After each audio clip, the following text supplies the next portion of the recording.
Hello, everybody. Good afternoon. Good afternoon. Good afternoon, guys. Sorry, I'm just trying to organize myself here. Just got some little notes that I just to keep me on track. But please, yeah, guys, swipe in. Let me know that you're here. I'm gonna just find us. I need to wait for a little link so that I can just there it is, it's come through, so that I can have a look who's here and who is joining me. There we go. Auntie Pat is here. Of course, Auntie Pat is here. Pat, how are you doing, guys? Sorry, I just want to switch the sound of my laptop off because it's going bonkers. Charmaine is here. Hello, Charmaine. Leslie's here. Hi, guys. Thank you so much for joining me and for swiping in.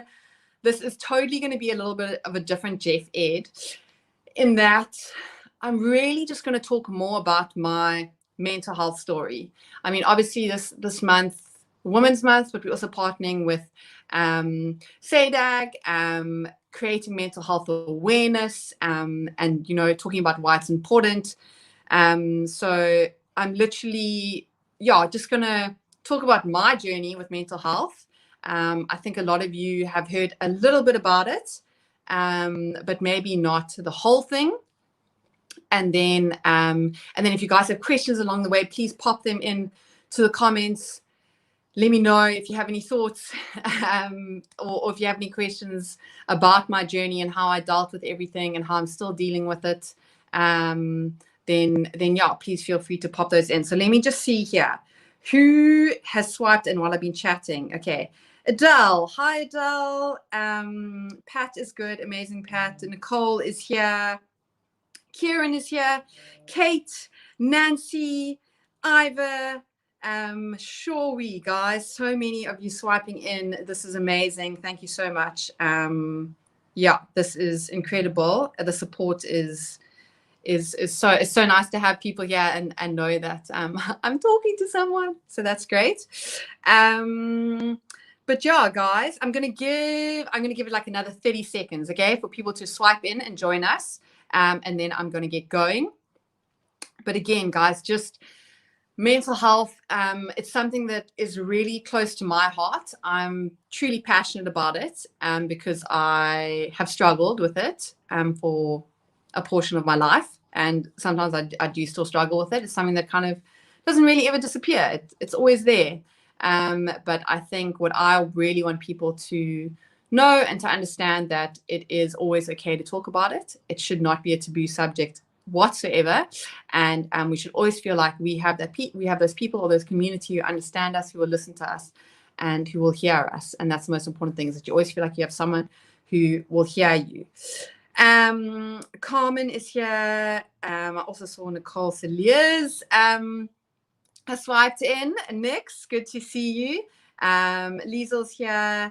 Michelle is here. Christina is here. Guys, amazing. So good to see so many of you here. Okay, I am going to dive straight in, okay, to kind of where my journey started. And I think pretty much it started quite early on in my athletic career. I was thrown in to the deep end, I would say. I kind of like got into taking my sport quite seriously very quickly. So from going from like basically just enjoying school sport to like going to a level where I wanted to try and make South Africa and the Olympics and all that kind of stuff. And it all happened very quickly. But I never really had the time to work on my mental side of things, about how to cope with nerves and stress and anxiety and the stuff that's happening in like, not in my sporting life, but in my personal life, and how that affects my sporting life. So I was kind of someone that really struggled a lot with nerves, stress, anxiety, especially when I had to race and I had to perform as an athlete. It was something that I really struggled with. And I didn't know how to cope with it and how to process it and how to, almost recognize it and then go like, okay, this is what I'm feeling. This is what's going on. Okay, now what do I do? How do I go from here? So that was something that really I struggled with for a lot, especially in my first like a few years as an athlete, and carried on a lot throughout my whole career, really. And that's kind of like where my mental health sort of struggles started, because as well in sport, it's kind of seen that, you know, we don't want to be seen as kind of to say, put up hand and be like, listen, I'm struggling, and I need help. And that's something that a lot of us as athletes we struggle with in the beginning, is that we feel like we are going to be seen as weak and less strong, and not as good as what we could be if we say that we're struggling and we say that we're not coping. I mean, who wants that? So so that was definitely kind of something I struggled with, try to get around that kind of taboo. And it is just a taboo. That's all it is. It's just something that's like not even real. Like, you 100% as an athlete, as soon as you start putting your hand up and asking for help and asking for support, you realize like it's okay to do this. But it's getting to that point and feeling confident in yourself and what you're feeling, to talk about it. So that was something that took me a while to get to. And I would say I went through my whole first Olympic cycle to London, kind of not processing or dealing with my stresses, my anxieties, the pressures I was feeling. I wasn't talking about them. Everything kind of was really just staying inside. And I was like growing this, like, I don't even know like what it was. It felt like a ticking time bomb, basically, is what it felt like to me. It's like, it's just like inside, and it was just like growing and growing and growing. And I was just like keeping more and more in, and I didn't want to talk, and I didn't want to say anything. I was so scared of the reaction that I was going to get, to tell people that I wasn't coping and I was struggling and I didn't know how to do it. So I kind of just like buried myself in my sport. I tried to bury myself more and more in it, and it didn't work, because when it got to high pressure situations and high pressure racing, I couldn't perform. I was just like, this is too much. It's all too much. It's all too much. And it just catches up with you and catches up with you and catches up with you. And yeah, the more I like, kept stuff inside, the more I got stressed and anxious around racing, the more I couldn't perform. And it just was kind of like this never ending cycle of just struggling and struggling and struggling and struggling. And when I finished London, myself and my partner at the time, we kind of realized what was going on, and we were like, right, it's time. We're going to start talking up. We're going to start saying that we're struggling, that we need help, we need support. We want to be able to cope better. We want to be able to race better. We want to be able to be better athletes. And so that's what we had to do. We had to talk up. So obviously the first thing you kind of do as an athlete is you want to talk to your coach. You want to talk to each other. We brought in a sports psychologist at the time to help us. We saw her in the beginning like once, sometimes even twice a week. We did like a team session with her. We did individual sessions with her. It was full on, but it was like that because we were almost so far behind in terms of our development and kind of like strategies to deal with like mental health struggles. And we really needed to not fast track, but we really needed to focus on it, and we really needed to spend time on the importance of it, and start feeling comfortable with talking about it when we needed to, and talking to the right people, getting the right support as soon as we could, so that we could not make the same mistakes in Rio as we did in London. And so yeah, we started talking up, we started getting support, and we started to feel a little bit better about things. I certainly started to feel a little bit better about things, but I still wasn't, I feel like I still wasn't really digging deep enough. I wasn't really dealing with the issues at hand, like the underlying stuff I wasn't dealing with. I wasn't dealing with the fact that I was living in a different province to my parents for an extended period of time.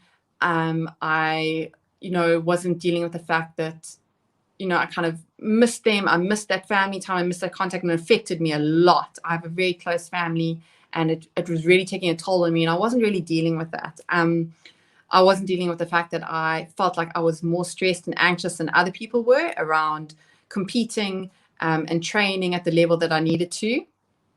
And so I kind of went to the team doctor at the time, and I just said to her, listen, yeah, I don't feel like I'm coping. I don't know what to do. What do you think, we should do? Along with seeing a sports psychologist and trying to make progress there. And she said to me, the best thing to do would maybe be to look into going on to antidepressant. And as soon as she said that, I was like, oh my gosh, no. Like, I'm not going to go antidepressant. Like, I don't need an antidepressant. I'm not depressed. Like, no way. This is the first time someone told me that I'm maybe depressed. And I kind of freaked out a little bit. It was not something that I was used to talking about. It was not something that as a team we spoke about depression. It was almost something seen as like, I'm an athlete, I'm fit, I'm strong. Like, how can I be depressed? Like, surely not. So I definitely struggled with that. But she helped me through it, and she kind of said to me, okay, Lee, literally, this is just going to help you take the edge off.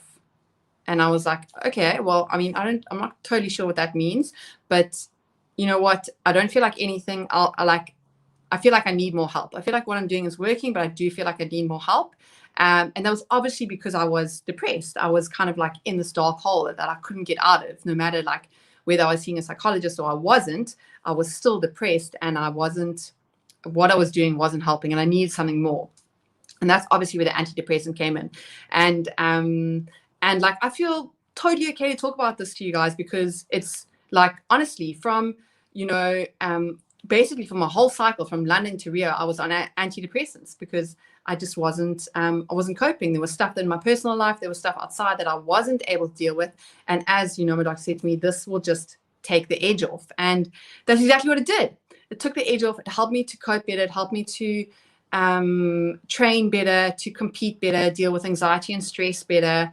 But the one thing that it didn't do was, because we decided to go on the antidepressant, we stopped dealing with the actual issues at large. So like any sort of underlying issues that I had, stop dealing with them. I was like, oh, antidepressant's working, taking the edge off. I'm not feeling so bad. So I'm just really not going to talk about my actual problems or my actual issues or the actual stuff that's kind of, in the back of my mind that I'm not dealing with.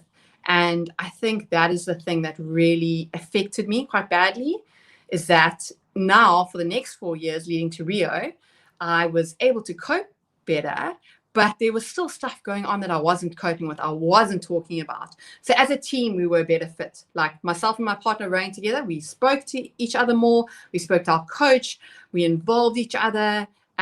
We were able to be more honest and open about what was going on when we weren't having good days and we were having good days. But it was very much sport related and rowing related. And it wasn't so much kind of what is actually going on in my personal life related. And it felt difficult for me to face that. It really did. It felt difficult for me to talk about those things that were kind of in the back of my mind, and that I knew this is a problem, this is worrying me, but I don't actually know how to express myself. I think it was also because maybe I didn't feel like I had someone that I could trust totally to talk to about it. And that was also like almost like someone I could trust, but also that was close to me. And I feel like that's kind of where I struggled, is I didn't have my family close to me, and I felt like that's what I needed. And that wasn't their fault. This was my choice. I needed to live where I needed to live in order to compete at my sport. And I was just struggling to find a way to express myself and deal with the things that were going on. So over the next kind of 4 years, I bottled up like stuff again. I started bottling. I was also in a relationship during that time that became very kind of comfortable, convenient. It wasn't the best relationship, but again, I only saw that later on. I didn't see it immediately. I was just so focused on my goal, getting to Rio in a better place than I did at London, getting a better result. And I really just ignored a lot of stuff that was causing me pain, and I wasn't seeing it, basically. And in hindsight, I see it now, but that's always hindsight. So there was a lot of good stuff going on. I was doing a lot of the right stuff. I was seeing a sports psychologist. I was having my weekly sessions. I was on my antidepressant. It was taking off the edge. It was helping me to cope. But there was still something that wasn't quite right. So anyway, I feel like I'm babbling a little bit, but just bear with me, team. I get to Rio. Amazing, fantastic. I'm like sitting on the start line. I feel so much more confident. I feel like I can manage my nerves, manage my stress, manage my anxiety. Like we have all these things in place, all these tools that our sports psychologist helped us with. Like as a team, we're just this tight knit team, and we're working so well together. We're talking so well to each other, and we have a great regatta. We have an awesome regatta. Like we smash out our heat, we smash out our semi-final, we make the A final, we come 5th in the world. Like hallelujah, amazing. It really was a fantastic event for us, and we felt like we'd made so much progress from London to Rio, like huge amounts of progress. I felt like a different person. I was even thinking like, I'm so strong, I'm literally just gonna like stand here now and say that I will be at Tokyo. Like I was all confident and like rah, and it's like that euphoric feeling of when you achieve something at that kind of stage. So it's this euphoric feeling. I can't explain it to you, but you basically just feel like you're on top of the world and no one can hurt you.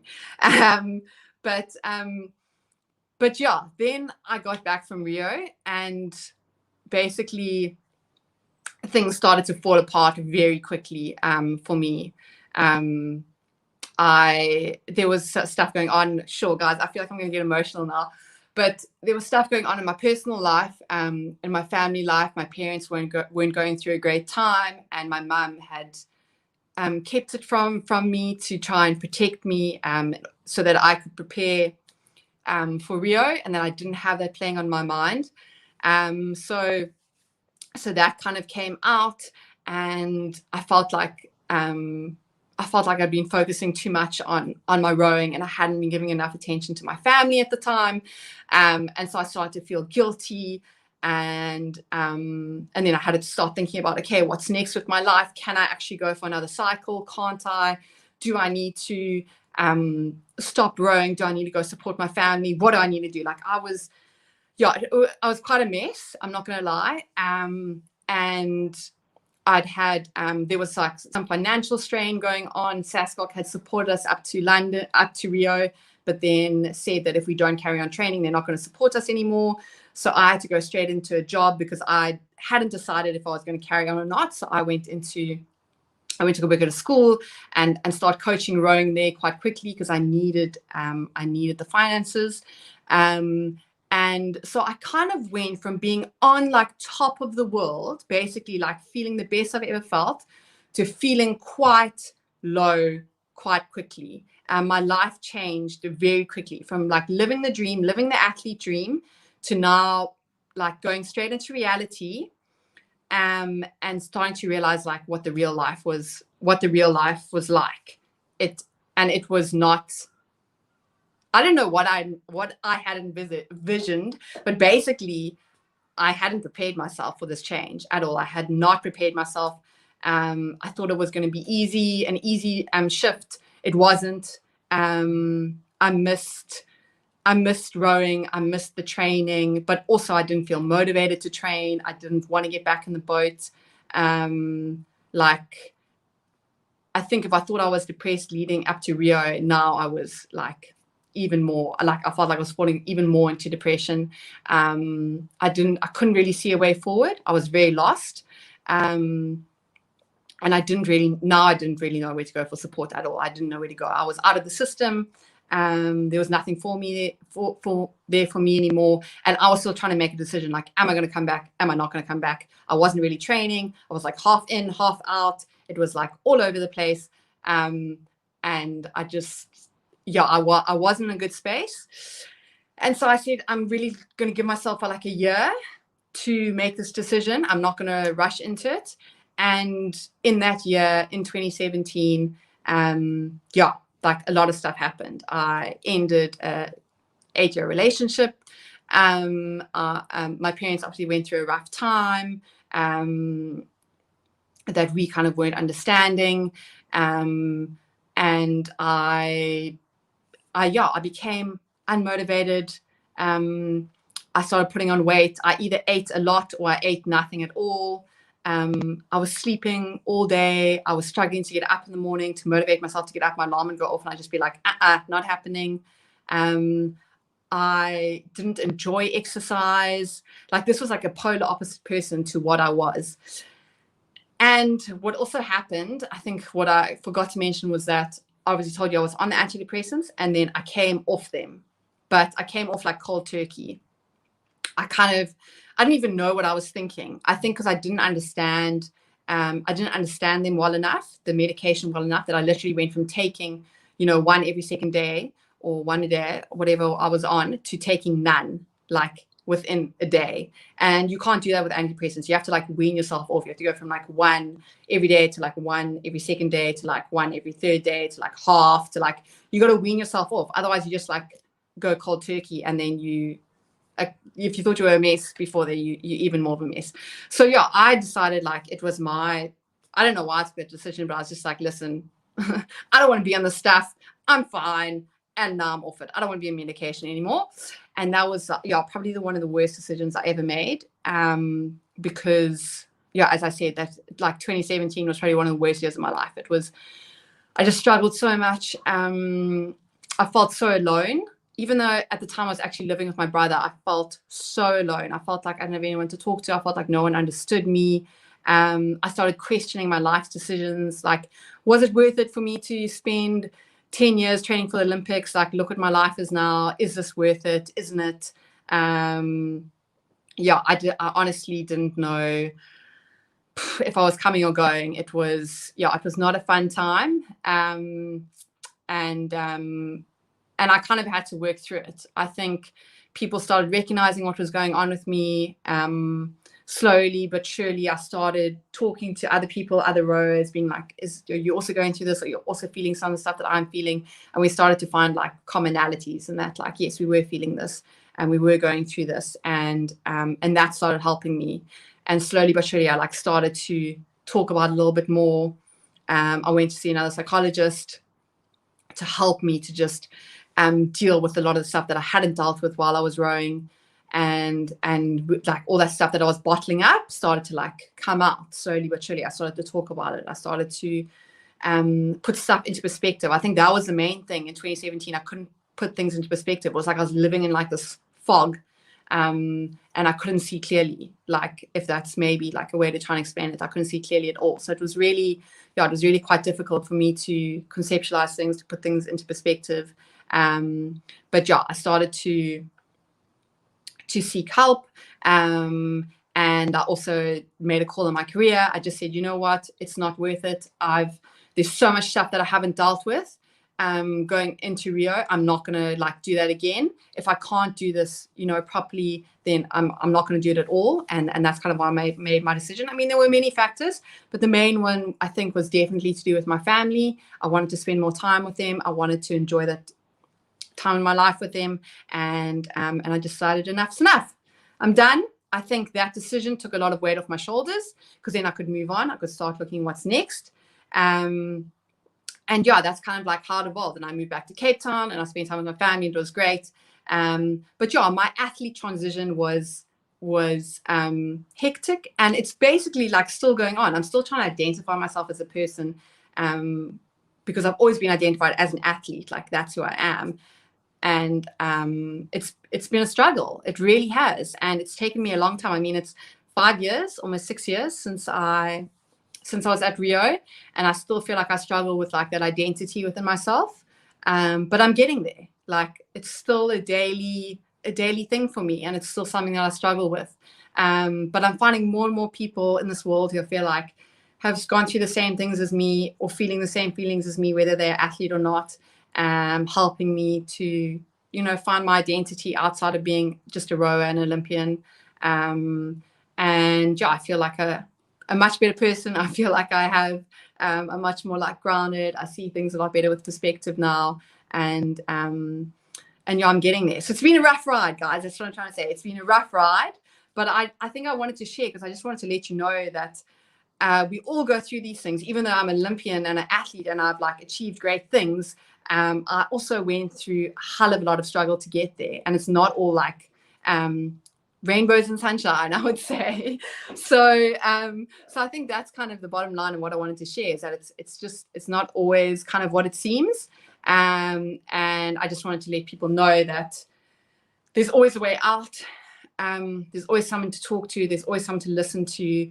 And just make sure that you find those people in your life who you feel like you can trust and can help you to put things into perspective, because that's really helpful. And even being a Jeff, I found those people, I found those friends in this community who have really helped me.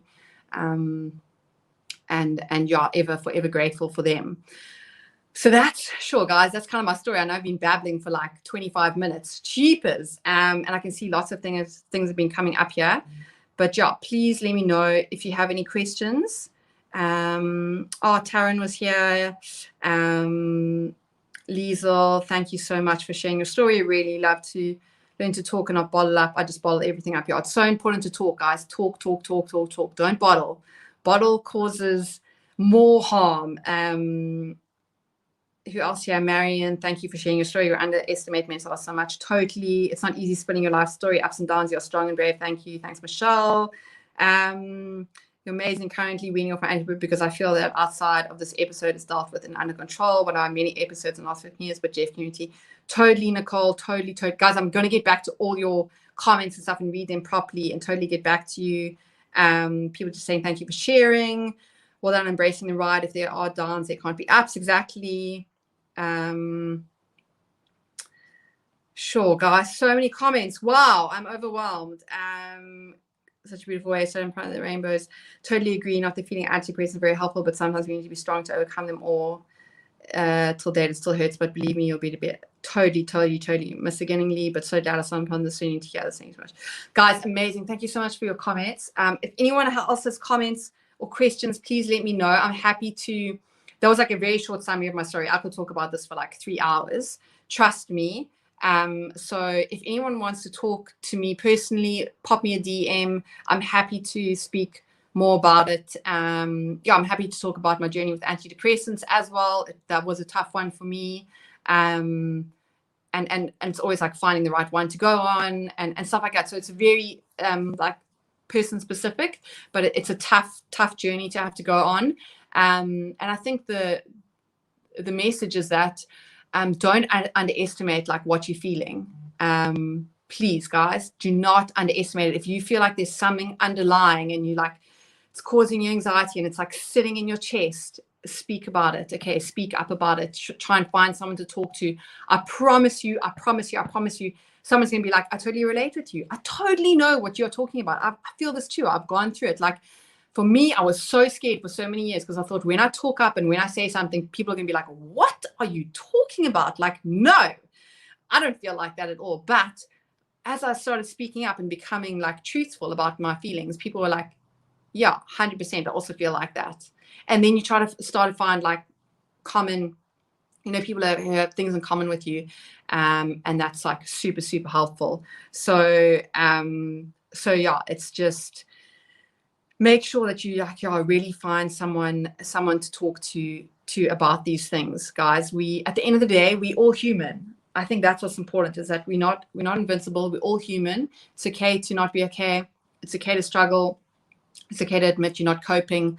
We're not made to be like these flippant superheroes. You can take on the world and nothing affects us. Like obviously some things affect people more than others, and I unfortunately or fortunately a very emotional person. I take a lot on, and I take it on strongly, and I take it on hugely, and I like wear my heart on my sleeve, and I care deeply for people, and that's kind of like where I've come into a lot of my struggles. But I think the thing that I really have taken out of my journey is that I don't feel bad to talk about it. I don't feel bad for other people to talk to me about it. I think that it needs to be something that we're open and honest about, and that we should not feel like we can't talk about this.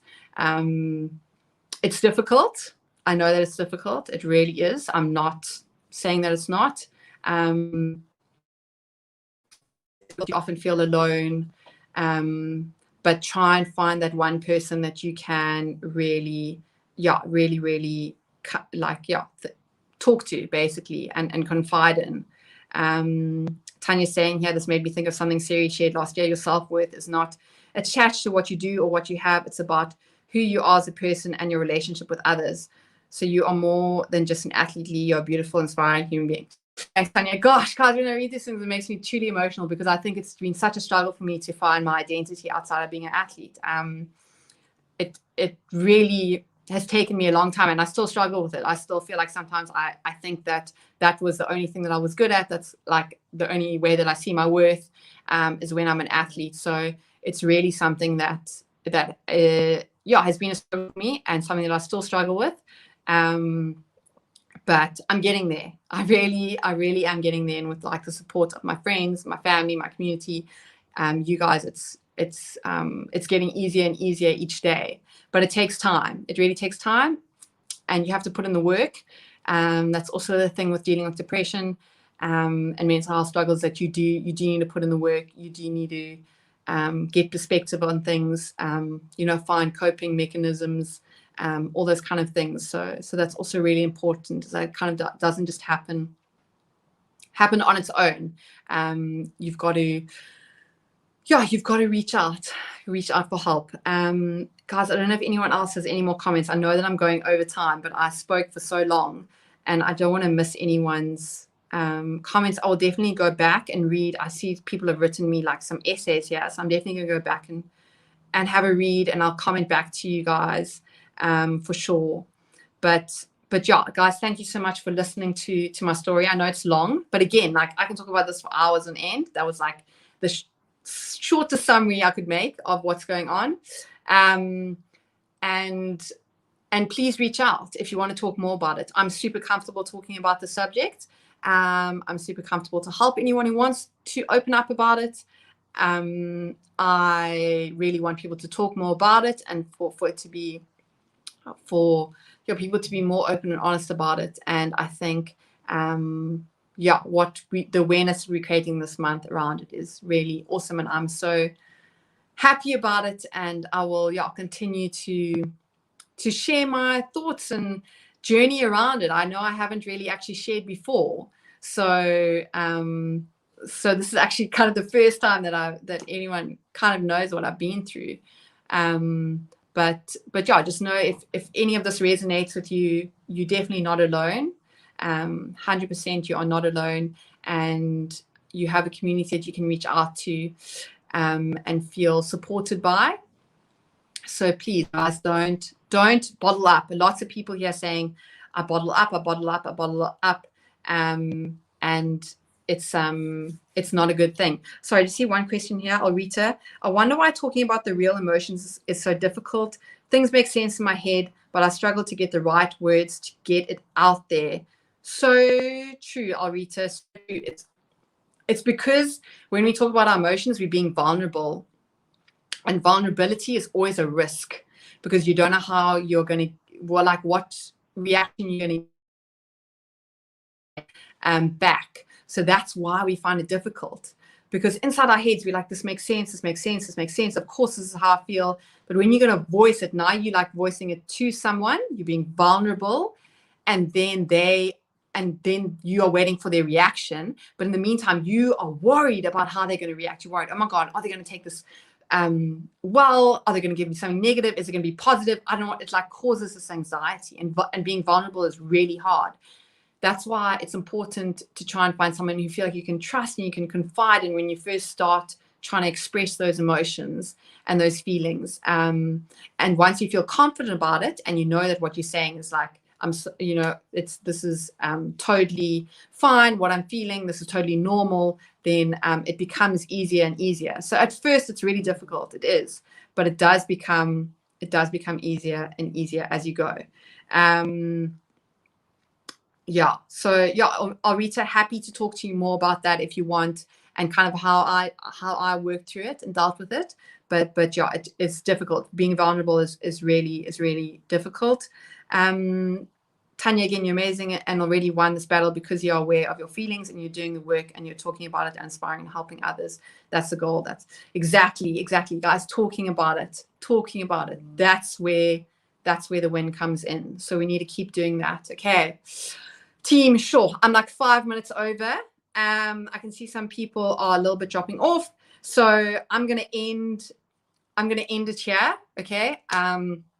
I feel like this is a massive topic and we could probably be here for 3 hours and talk about it on and on and on and on and on. So yeah, maybe I can do a follow-up at some point. I can check with the team and see. Let me know if you guys might want that. But otherwise, please DM me if you want to talk more about this. I'd be happy to talk to people personally, individually, on an individual basis, more about any of these mental health struggles or antidepressants or anything like that. So please let me know, guys. But again, thank you so much for joining me today. Thank you for letting me share my story. Thank you for giving me the, the place where I feel safe to share. Yeah, you guys are awesome. And yeah, I hope that I have inspired or made you feel okay about the way you think about things, the way you think about the world, and that you will learn or feel comfortable to be a little bit more vulnerable and share your struggles, because trust me, someone else is feeling what you're feeling and they will support you and they will help you without a doubt. Okay, team, that's it for me. I'm going to sign out. Thank you again. Love you all so much. And yeah, have a beautiful rest of your day.